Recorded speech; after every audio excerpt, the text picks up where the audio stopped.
Bismillah, assalamualaikum warahmatullahi wabarakatuh.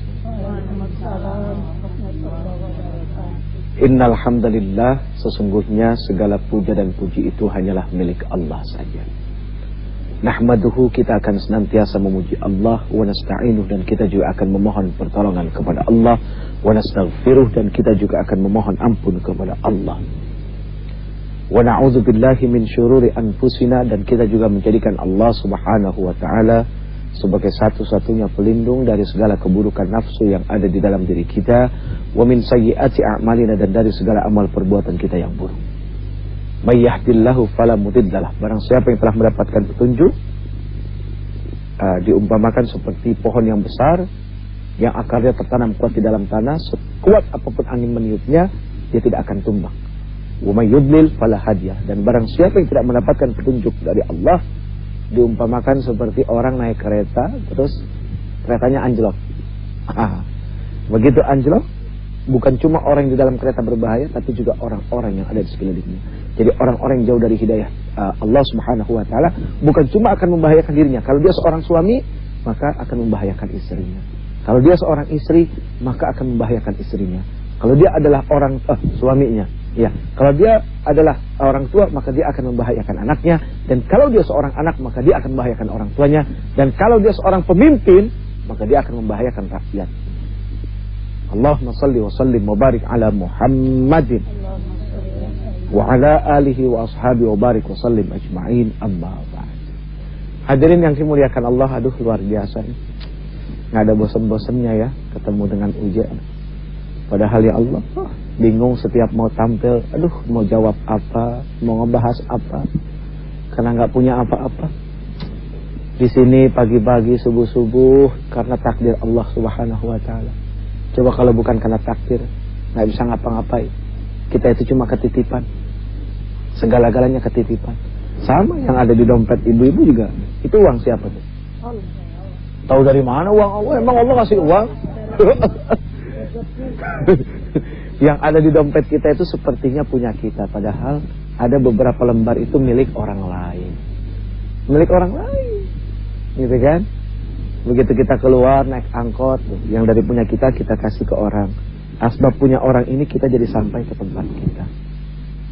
Terus ada orang minta-minta dari yang kita punya kita kasih. Asbab yang kita kasih ini kita sampai kepada Allah Subhanahu wa taala. Jadi karena punya orang itulah yang membuat kita sampai kepada Allah, bukan yang punya kita. Kita memang enggak punya apa-apa. Ya, kita cuma ketitipan punya orang, dan punya orang. Allahu Akbar. Baik, hadirin yang dimuliakan Allah Subhanahu wa taala. Hari ini kita akan ngobrol-ngobrol tentang apa ya? Pergaulan bebas. Bukannya enak gaya bebas? Orang aja berenang paling cepat gaya apa? Gaya bebas. Iya, gaya batu mah kagak nyampe-nyampe, tenggelam ya. Ya zaman sekarang tahu sendiri lah Bu. Guidance-nya kan banyak. Ya. TV programnya bisa jadi guidance. Mohon maaf. Kenyataannya memang begitu dah. Ya, terus banyak lah games ya. Dari PS1, PS1 udah nggak ada, PS2, PS3, PSP, Game Boy dan segala macam gitu kan. Kalau permainannya tidak disesuaikan dengan usia juga, pada akhirnya bisa membuat anak jadi kacau pikirannya. Terus situs-situs internet ya. Aduh ya Allah ya Karim. Betapa sangat mudahnya ya Bu. Sekarang yang paling ibu takuti dari anak-anak kira-kira apa? Kalau anak perempuan misalnya, yang ditakuti apa? Anaknya hamil. Bukankah orang senang kalau hamil? Kalau punya suami. Iya, kayak kemarin di Bandung orang datang, "Uje, saya hamil." Loh, kok laporannya ke saya gitu. Mau foto ya. Narsis banget kasih gue. Terlalu lebay. Aduh ya Allah, karena kita ngomongin pergaulan bebas, jadi bahasanya harus pakai bahasa gaul ya. Ya memang banyak yang dikhawatirkan ya. Satu saja yang kita bahas pada saat ini. Nanti yang kedua, ada kita itu dijajah sama 3M. Dijajah sama 3M. Nah, sebelum kita ngomongin dijajah dengan 3M, Uja tanya, Indonesia sudah merdeka apa belum? Belum. Tahu? Udah tapi belum. Maksudnya? Kereta tapi tembakau mahal. Ini bukan ngomongin tembakau, Mi. Kerja susah. Itu mah lain. Merdeka berarti harus membangun, itu lain lagi. Bukan untuk pribadi atau golongan, makmur untuk semua, rukun untuk semua, hukum pun berlaku untuk semua. Merdeka bukanlah bebas tanpa hukum, merdeka bukanlah menang berkuasa, merdeka berarti bersatu membangun. Baik pemirsa yang dimuliakan Allah Subhanahu wa taala, kita akan fokus di pembicaraan yang pertama, masalah 3RI. Ya, tadi kan Uje tanya apakah Indonesia ini sudah merdeka? Pasti jawabannya selalu ada dua, yang sudah dan yang belum, gitu kan. Ya kalau kita mau bicara secara jujur ya sudah merdeka, kita nggak lagi pakai baju bolong-bolong, kita masih bisa makan meskipun maaf, mungkin saja ada hal-hal yang harus dibeli dengan mahal. Tapi kalau kita mau bicara lebih jujur lagi, manusia tidak akan pernah bisa merdeka, karena sepanjang hayatnya, sepanjang hidupnya, dia selalu dijajah oleh yang namanya setan. Oh, jadi dia belum merdeka, sampai kapanpun tidak akan merdeka. Merdekanya manusia adalah apa ditandai dengan husnul khatimah. Kalau dia meninggal husnul khatimah berarti dia merdeka, merdekanya abadi. Tapi kalau dia tidak husnul khatimah, dia tidak merdeka, bahkan masuk dalam sel, ya penjaranya setan. Na'udzubillah min dzalik. Jadi ada tiga yang menjajah anak-anak muda kita nih. 3RI, 3F. Yang pertama food, yang pertama fun, yang ketiga fashion. Food itu artinya adalah makanan. Kok bisa sih makanan ngejajah? Ya bisa lah sesuatu yang haram.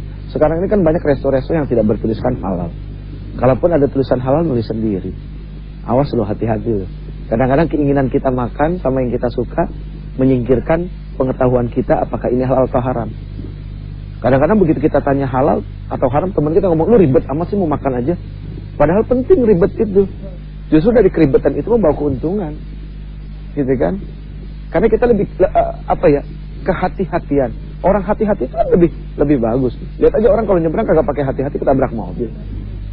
Iya kan? Tapi kalau dia hati-hati kan dia selamat. Sama ketika makan dia tanya dulu, gitu kan? Apakah ini halal, apakah ini haram? Itu penting. Soalnya apa? Makanan ini akan berpengaruh kepada sikap dan perilaku. Ketika makanan itu menjadi daging, apalagi diberikan kepada istri, diberikan kepada anak, bukan tidak mungkin sekali waktu anak itu akan kurang ajar akibat daripada pengaruh makanan itu sendiri. Ingat nggak Rasul kepada Ali? Rasul bilang, ya Ali, jauhkan yang syubhat. Syubhat itu apa? Diragukan antara halal dan haramnya. Ali tanya, ya Rasul, apa pentingnya menjauhi yang syubhat? Karena yang syubhat itu akan mengeraskan hati kamu. Kalau perkara yang diragukan antara halal dan haramnya saja bisa mengeraskan hati, apalagi yang haram. Kan begitu. Nah banyak sekali di mal-mal restoran yang ditulis sendiri halalnya, gitu kan. Begitu ditanya kadang-kadang tersinggung. Kalau dia ditanya tersinggung, berarti nggak benar. Kalau memang benar kenapa harus marah, gitu kan? Nah jadi dari sekarang penting, kita aneh loh, negeri kita Indonesia, mayoritas umat Islam, kita kelimpungan dan kebingungan sama makanan haram. Kelimpungan kebingungan sama makanan halal. Sementara di Australia, di Singapura, gimana Singapura, Thailand, ya kan? Itu mereka aja sudah jelas gitu loh. Ada majelis agama dan segala macamnya. Ada labalisasi. Kita kok pengen dilabalisasi kok susah ya? Padahal negeri mayoritas umat Islam kok pengen dilabalisasi aja susah. Gitu. Padahal untuk menyelamatkan, gitu kan? Dan tata cara makan apa semua segala macamnya. Aduh ya Allah. Makanya gitu. Nah, ini makanan yang seperti ini sudah jelas akan menjajah kita. Nah, kalau menjajah itu akan mendatangkan keburukan yang sangat luar biasa. Itu baru makanan yang halal, gitu kan? Yang katanya ditulis halal. Sekarang pertanyaannya bagaimana kalau kita bicara drugs, bicara narkoba? Ini udah jelas lagi. Sekarang Uce tanya nih, Bu, makan babi haram nggak? Ditangkap polisi nggak? Nggak. Pakai narkoba haram nggak? Ditangkap polisi nggak? Oh, berarti narkoba lebih haram daripada babi. Apa pernah kita lihat ada orang makan babi ditangkap polisi? Nggak pernah. Orang pakai narkoba ditangkap polisi gitu. Berarti tingkat bahayanya lebih dahsyat daripada babi. Babi saja bagi kita yang muslim sudah dilarang karena ada alasan. Allah punya alasan mengharamkan babi karena ada cacing pita. biarpun dibakar dengan berapa derajat panasnya tidak akan pernah mati. Dan cacing pita itu berbahaya bagi tubuh manusia, mudarat, kanker dan segala macam gitu kan. Nah, narkoba lebih berbahaya daripada itu. Nah, jadi please bisa kepada anak-anak penting memberikan pengetahuan bahwa engkau harus memakan sesuatu yang halal gitu kan, karena yang halal itu akan mendatangkan keberkahan. Oke, F yang kedua adalah fashion. Food, fun, hiburan, ya. Manusia itu perlu hiburan nggak sih? Perlu. Pagi-pagi nonton film kartun, ya kan, SpongeBob, Doraemon dan segala macamnya. Kalau Antv kartunya apa sih? Starkid yang boneka. Oh, ada Kak Asti, ya, Kasti, Starkid, ya, ya kan? Ada siapa? Cik sama siapa?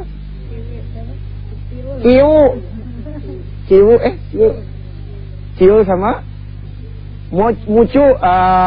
Ya, Mucu, ya, benar ya. Itu kan hiburan bagus, mendidik tidak? Mendidik. Sesuatu yang mendidik itu bagus. Tapi ada kalanya ada juga hiburan yang tidak mendidik, yang pada akhirnya menyesatkan cara berpikir anak-anak. Di kartun itu anak-anak diajarin durhaka ngelawan sama orang tua, gitu kan? Di kartun itu diajarkan tentang seks bebas, boleh pelukan dan kanan kiri segala macam. Belum lagi sinetronnya, anak SD udah diajarin cipokan, gitu. Ini kan pernah ada satu iklan begitu cipokan ngeles, akhirnya nyipok dinding. Nah, ini kan tidak bagus, gitu kan? Nah, hal-hal seperti ini gitu lah, bahwa mencari hiburan itu tidak dilarang. Tapi kalau anak-anak kita nonton Smackdown berbahaya, ya kan? Karena pada akhirnya banyak orang yang mati gara-gara urusan seperti ini. Karena anak-anak itu kan tidak bisa melakukan hal-hal yang dia lihat tanpa pengawasan orang tua. Nah, sayangnya adalah apa? Anak yang nemenin orang tua nonton, bukan orang tua yang nemenin anak nonton. Ini yang terbalik sekarang, gitu kan? Saking capek gendong anak, udah kamu duduk sini, kasih mainan, maknya nonton. Anak kecil kan cepet daya tangkapnya, gitu kan? Terus diliatin sama anak-anak yang ngikutin. Akhirnya anak tahu goyang dompet apaan, tahu. Yang lain-lainnya apa tahu, begitu cepatnya daya tangkap mereka. Karena anak yang nemenin orang tua nonton, bukan orang tua nemenin anak nonton. Ini benar. Terus yang terakhir fashion itu adalah gaya hidup. Bisa juga gaya hidup, bisa juga pakaian, ya. Nah, bicara pakaian kita akan bicara aurat. Bicara aurat adalah bicara kesadaran. Jadi gak enak juga ngomongin beginian. Tapi satu kali ya, jangan sampai aurat, menutup aurat itu jadi sebagai sebuah bentuk hidayah, karena gak enak juga. Karena ada hal yang diwajibkan oleh Allah, disunnahkan oleh Allah. Nah, kalau ini dipahami dengan ketaatan, insya Allah hukum itu untuk ditaati, bukan untuk dipahami. Kalau kita belajar paham hukum, ujungnya bukan taat tapi malah durhaka. Lihat Nabi Ibrahim suruh potong leher anaknya. Kagak pakai paham dulu. Kalau pakai paham dulu pasti nggak mau dipotong. Enak aja Tuhan, mas anak gue mau dipotong, pasti ngelawan dulu. Karena pakai pemahaman. Tapi kalau pakai taat, subhanallah.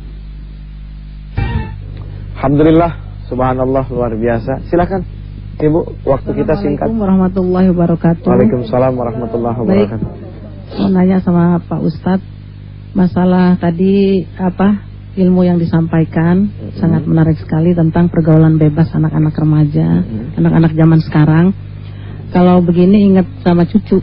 Oh gitu. Iya dong. Jadi doa dipanjatkan, ibadah dilaksanakan, tapi pengen tahu juga kiat yang lebih mantap ya untuk menanggulangi atau supaya anak-anak kita lebih taat dan soleh gitu ya. Kepada kedua orang tua khususnya, gimana kiatnya Pak Ustadz? Terima kasih. Assalamualaikum warahmatullahi wabarakatuh. Assalamualaikum warahmatullahi wabarakatuh. Dampak yang paling besar kalau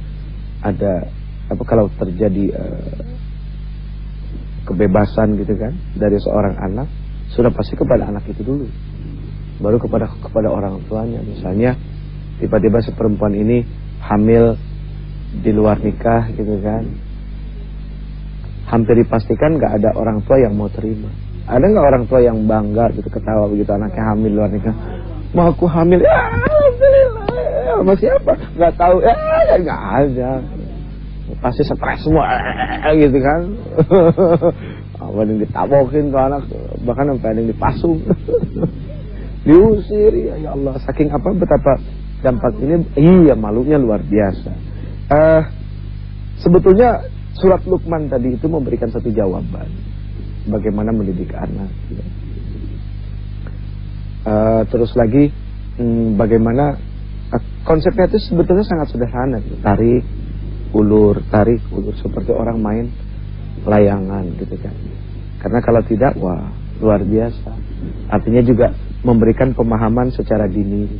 Misalnya kepada si perempuan, sayang, cakep, pintar, di dalam tubuh kamu itu ada produk apa aja kan gitu. Ya kan? Iya, di dalam tubuhnya ada produk apa aja. Kan mesti dikasih tahu.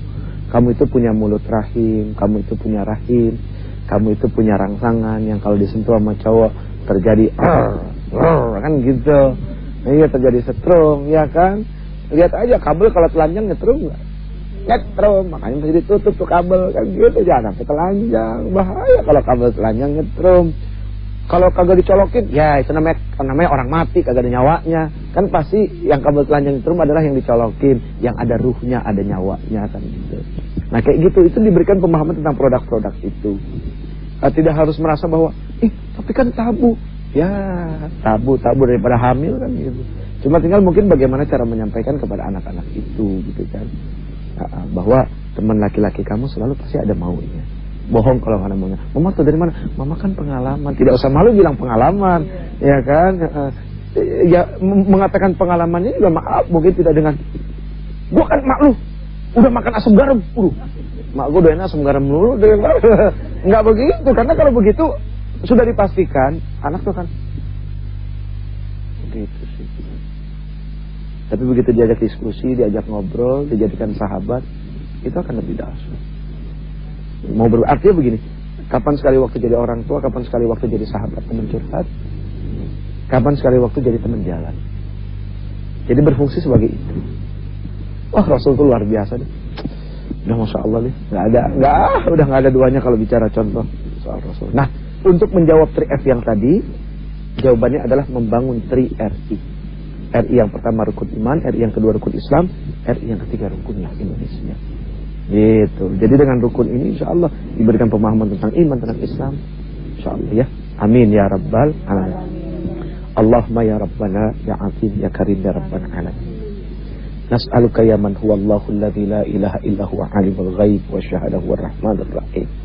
Ya Allah, betapa banyak yang telah Engkau titipkan kepada kami. Nyawa kami, kehidupan kami, roh kami, harta benda kami, anak keturunan kami, orang-orang yang dekat dengan kami dan yang jauh dari kami. Bahkan tanah dan bumi ini yang telah Engkau titipkan kepada kami. Ya Allah, ya Rabbana, ya Azim, ya Karim, ya Rabbal Alamin. Sadarkanlah kami untuk bisa menjaga amanah titipan ini, sehingga amanah ini bisa sampai kepada Engkau dengan baik, ya Allah. Rabbana atina fid dunya hasanah, fil akhirati hasanah wa qina adzabannar. Wa sallallahu ala khairi khalqihi Muhammad wa ala alihi wasallam. Subhana rabbika rabbil izzati amma yasifun. Assalamu ala mursalin alhamdulillahi rabbil alamin.